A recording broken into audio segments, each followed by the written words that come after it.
Collector बनने का सपना पूरा होने के बाद जब रमेश अपने गांव लौटे तो उनके मन में अपनी मां के चेहरे पर खुशी देखने की तीव्र इच्छा थी।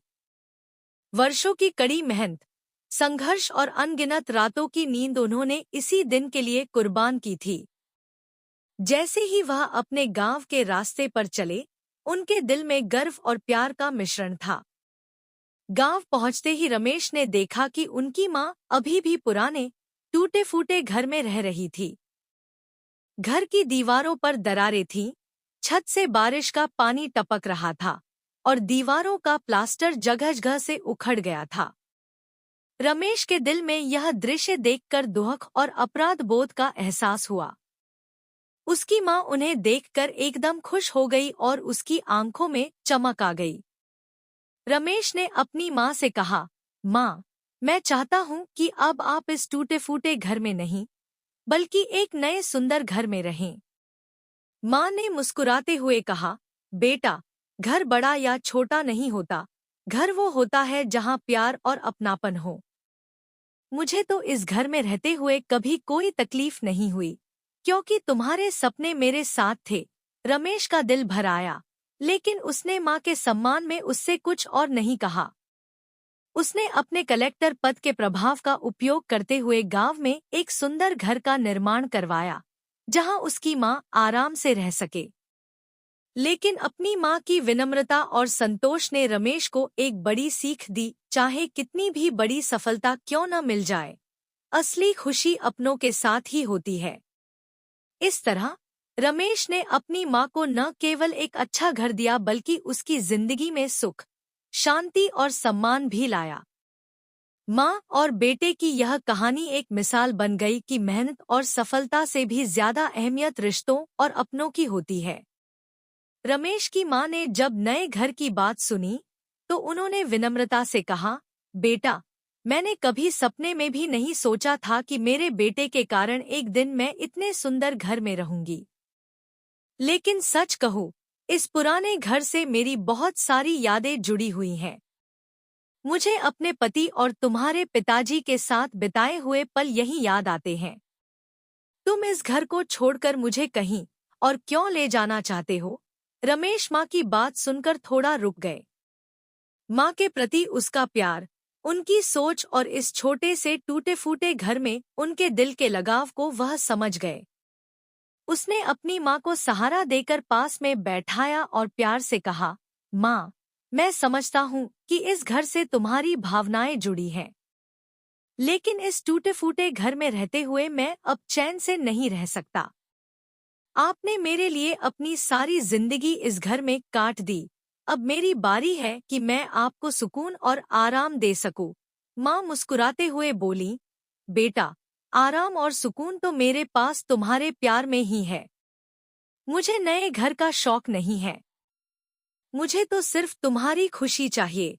लेकिन रमेश ने मां से वादा किया कि वह उसी जगह पर उनके लिए एक नया घर बनाएंगे, ताकि उनकी पुरानी यादें और उनका प्यार उस जगह से न छूटे।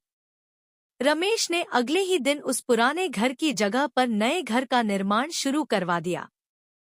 गांव के सभी लोग यह देखकर चकित थे कि कैसे एक बेटा अपनी बूढ़ी मां के लिए इतने समर्पण के साथ नया घर बना रहा है। गांव वालों ने रमेश की प्रशंसा की और उनके इस कृत्य को एक मिसाल मानकर दूसरे लोगों से भी प्रेरणा लेने की सलाह दी। रमेश ने न केवल घर बनवाया, बल्कि उसमें हर वह सुविधा दी जिससे उनकी मां को किसी प्रकार की तकलीफ न हो। घर के अंदर एक बड़ा सा कमरा बनाया गया, जो बिल्कुल उनकी मां की पसंद के हिसाब से सजाया गया था। वहां एक सुंदर पूजा का स्थान भी बनवाया, ताकि उनकी मां को सुबह सुबह पूजा करने में खुशी महसूस हो। घर के निर्माण के दौरान रमेश अपनी मां के साथ ज्यादा समय बिताने लगा। उन्होंने मां से उनके पुराने दिनों के किस्से सुने, कैसे उन्होंने रमेश को पाल पोस कर बड़ा किया, किस तरह उसके पिताजी के जाने के बाद उन्होंने अपने आंसू छुपाकर उसके सपनों को पूरा करने में खुद को समर्पित कर दिया।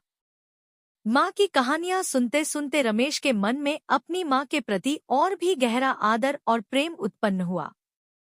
जब नया घर बनकर तैयार हुआ तो रमेश ने माँ से कहा, माँ, यह घर आपके प्यार का प्रतीक है। इस घर में मेरी हर मेहनत और आपके हर बलिदान की छाया है। मुझे उम्मीद है कि आप इस घर को अपना लेंगी और यहाँ अपने बाकी जीवन को आराम से बिताएंगी। माँ ने घर को देखकर कहा, बेटा, यह घर तो सच में मेरे लिए स्वर्ग जैसा है। लेकिन मैं चाहती हूँ कि यह केवल हमारे लिए ही नहीं, बल्कि पूरे गांव के लिए प्रेरणा बने। रमेश ने माँ की बात समझी और उन्होंने इस नए घर में हर हफ्ते गांव के बुजुर्गों के लिए एक बैठक का आयोजन शुरू कर दिया, जहां गांव के सभी लोग इकट्ठा होकर अपने अनुभवों को साझा करते और अपनी जीवन की कहानियां सुनाते। इस प्रकार रमेश और उनकी माँ ने न केवल अपने नए घर में एक नई शुरुआत की, बल्कि गांव के बुजुर्गों के दिलों में भी एक खास जगह बना ली। कुछ समय बाद रमेश की माँ की तबीयत थोड़ी खराब होने लगी, क्योंकि उम्र का असर उन पर साफ दिखाई देने लगा था। रमेश ने माँ का इलाज कराया और उन्हें हर संभव आराम देने की कोशिश की। माँ ने रमेश से कहा, बेटा, अब मैं ज्यादा दिन नहीं रहूंगी, लेकिन तुम्हारी सफलता देखकर मेरी आत्मा तृप्त हो गई है। तुमने मुझे जो सम्मान दिया है, उसे मैं कभी नहीं भूल सकती। इस दुनिया में एक माँ के लिए इससे बड़ा कोई सौभाग्य नहीं होता कि उसका बेटा उसे ऐसे सच्चे प्रेम और सम्मान के साथ देखे। रमेश की आंखों में आंसू आ गए। उसने माँ का हाथ पकड़ा और कहा, माँ, आप मेरे जीवन का आधार हैं। आपने मुझे जो संस्कार और मूल्य दिए हैं, उसी ने मुझे आज इस काबिल बनाया है। मैं चाहता हूँ कि आप हमेशा मेरे साथ रहें। बिना आपके मेरे जीवन में कुछ भी नहीं है।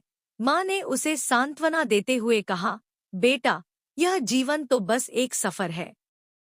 जो आया है उसे एक दिन जाना भी है। लेकिन मुझे इस बात की खुशी है कि तुमने मेरे सपनों को सच कर दिखाया। इस संसार में मेरे लिए इससे बढ़कर कुछ नहीं हो सकता। कुछ महीने बाद एक दिन माँ ने अंतिम सांस ली। उनका अंतिम संस्कार रमेश ने बड़े आदर और प्रेम के साथ किया। माँ के जाने के बाद रमेश ने उस घर को गांव के बुजुर्गों के लिए एक आश्रय गृह में बदल दिया, जहां कोई भी बुजुर्ग आकर सुकून और प्यार के साथ अपना जीवन बिता सकता था। रमेश का यह कार्य गांव में एक मिसाल बन गया। हर किसी ने उनकी माँ के प्रति उनके प्रेम और समर्पण की सराहना की। उनका यह आश्रय गृह माँ के प्रेम, बलिदान और त्याग का प्रतीक बन गया। रमेश ने अपनी माँ की याद में उस घर का नाम माँ का आश्रय रखा, जो एक ऐसा स्थान बन गया जहाँ गांव के लोग जीवन की सच्चाइयों और संबंधों की गहराई को समझते और महसूस करते थे। रमेश का यह कदम न केवल उनकी माँ के प्रति सम्मान और श्रद्धा का प्रतीक था, बल्कि समाज में एक सकारात्मक बदलाव का प्रतीक भी बना। लोग रमेश और उसकी माँ की कहानी सुनकर प्रेरित होते और अपने माता-पिता के प्रति सम्मान और प्रेम का भाव जागृत करते।